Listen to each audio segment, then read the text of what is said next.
Welcome to Fluentcast, ok? Bem-vindo ao Fluentcast. Nessa free class vou fazer uma leitura sobre um assunto bem interessante, que é uma das criaturas mais pequenininhas aí que nós temos no mundo e que, segundo o artigo da BBC, é indestrutível. Com frequência eu vou fazer algumas leituras, né, de diversos artigos, como BBC, Reuters, e assim por diante, coisas distintas, assim, diferentes, né? E a intenção aqui é o seguinte, é fazer a leitura dos artigos para que você acompanhe depois e consiga dar uma melhorada aí na pronúncia do seu inglês, tá? Então, fazendo acompanhamento junto comigo aqui. Então, vou fazer a leitura totalmente em inglês. Ao final do vídeo, acho que seria legal você pausar alguns trechos, fazer a leitura e comparar com aquilo que eu estou falando, né? Aí, aos pouquinhos, você vai ter uma melhora no teu nível de inglês. Então, vamos lá. Hawaii's Mysterious Water Bath. Ok, eu não vou fazer nenhum comentário em português, vai ser tudo em inglês. Haleakala is considered the richest place on Earth for tiny, nearly indestructible tardigrades. Biologists have gone forward found 31 distinct species in just 15 square miles. This article was written by Shannon Wienecke. Okay, let's move on. I'll just tell you that this is the Sam Gunn, the biologist, okay, and cultural advisor. So this is the guy who found those creatures on Hawaii. Let's take a look at this. Perhaps you've heard of the mysterious microscopic animals that can survive being crushed, frozen, boiled, and subjected to the vacuum of outer space. Interesting. Tardigrades, better known as water bears, are tiny, nearly indestructible creatures with 8 pudgy legs and snouts.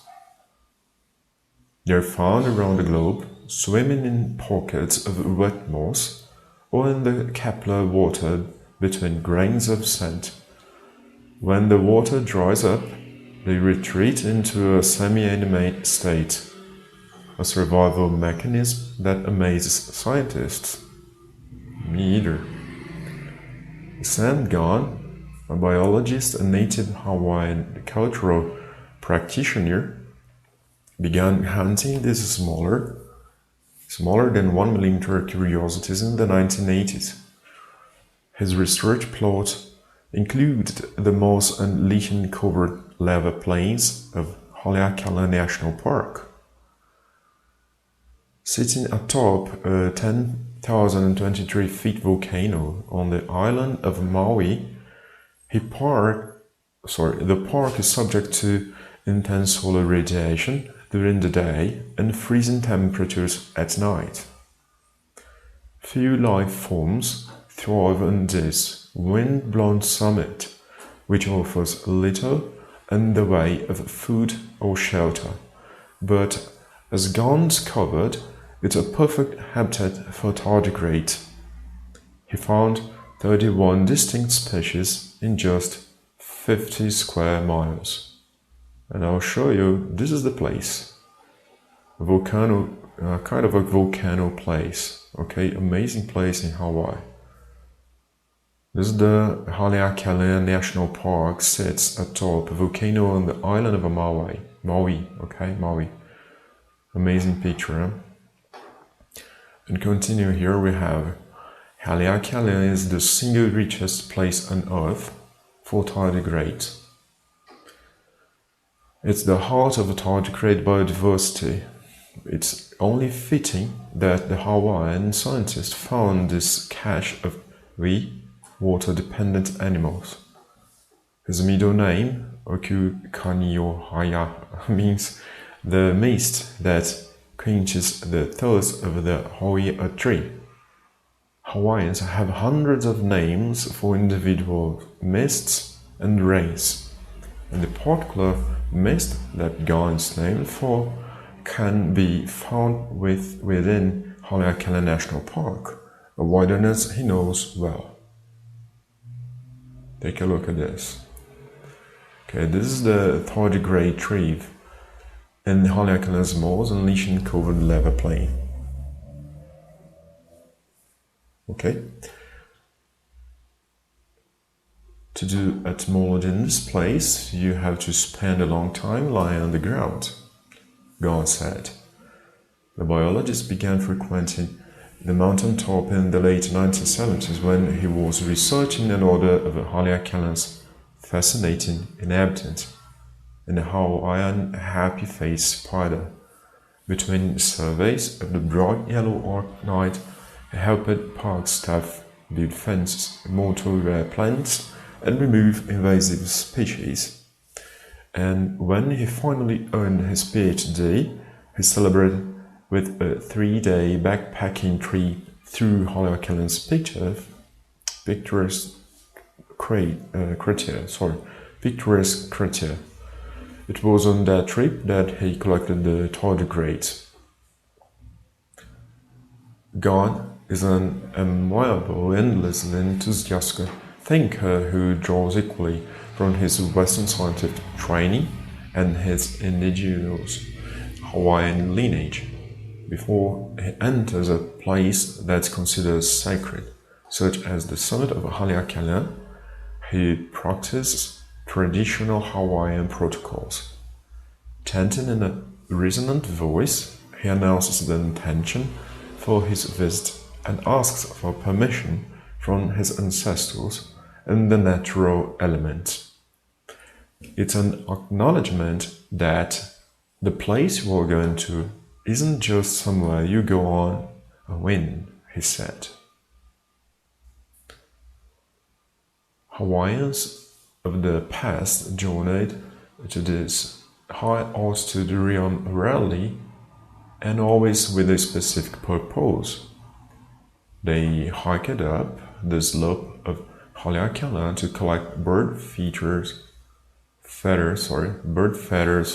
for capes, add stones for carving tools, and soft fern hulu, silk brown tufts of fiber for bedding.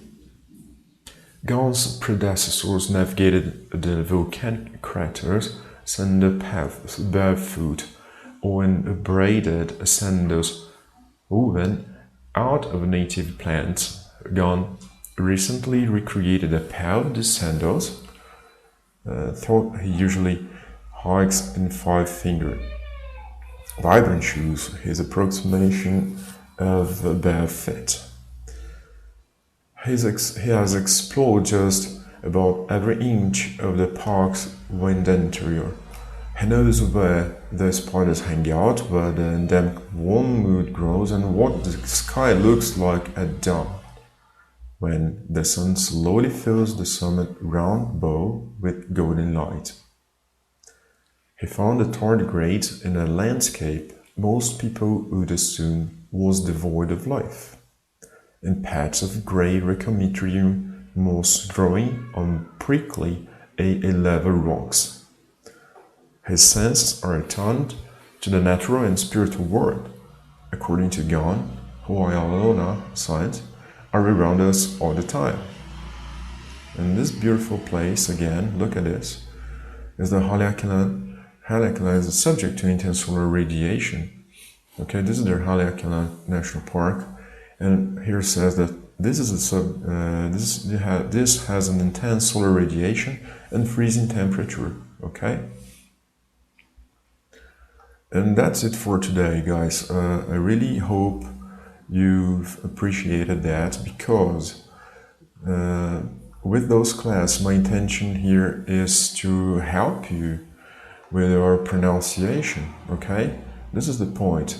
I don't want to teach you grammar now. I just want to read a few articles and help you learn great stories like that you probably have never heard and practice. So, now em português. Então, pessoal, eu acredito no seguinte, que se você fizer a leitura, né, volta o vídeo, tira o som, tenta fazer a leitura, né, escuta de novo o vídeo, e aí com o passar do tempo você vai praticando com esses artigos aqui que eu vou mandando para você. Só que é o seguinte, tem muitas palavras aqui, ó, que muito provavelmente você vai sequer conhecer, mas não tem problema. A intenção é trabalhar a pronúncia e não vocabulário, tá? Então, se você gostou, depois eu deixo um link aqui debaixo desse vídeo ou em algum lugar para você acessar, digitar ali o seu nome e e-mail, se for o caso. Não sei ainda se vou deixar um link para você entrar para minha